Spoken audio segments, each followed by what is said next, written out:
In this video, we are going to download data and take a look how to generate the box and whisker plot.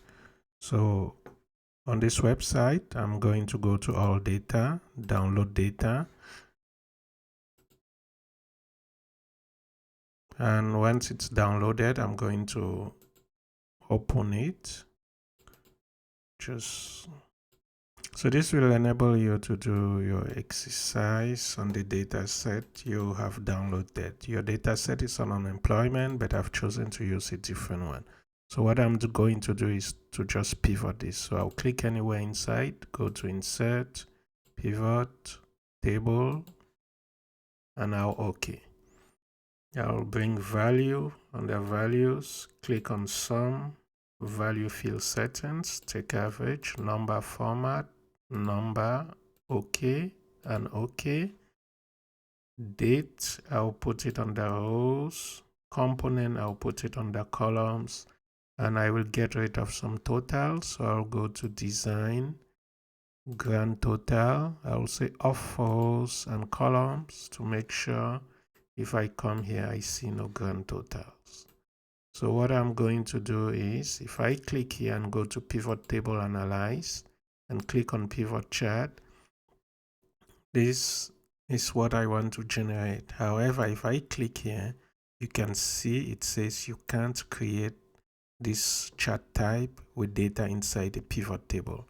So what I have to do is to come and select what I need. Now it's important not to select the date. I will not select the date. I'll just select all of this.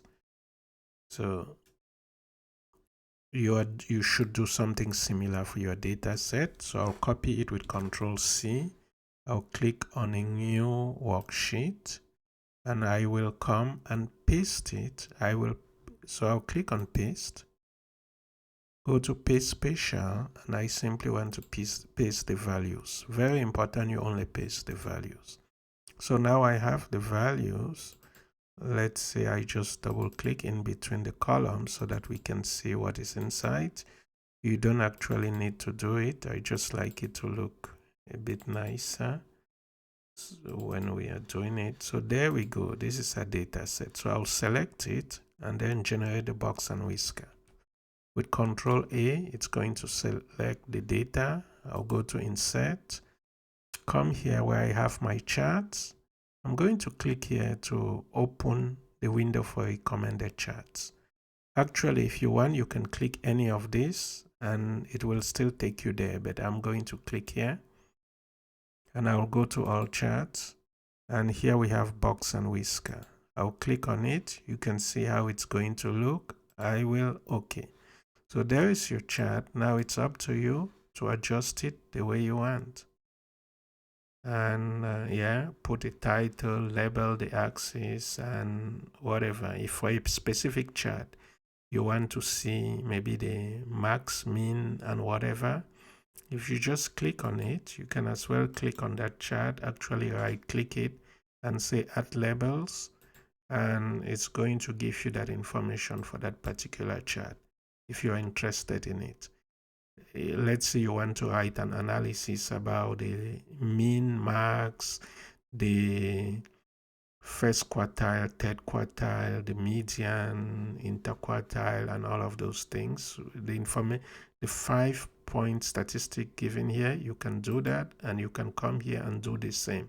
But for the chart, you have to submit. Let me just undo what we did there. Control Z will undo it. For the chart you are submitting, you don't need to have all those numbers, because if you have them, it will make your chart look messy. Just make sure you put the appropriate titles, label your axis, Y, X axis, and that is it. I hope this helps.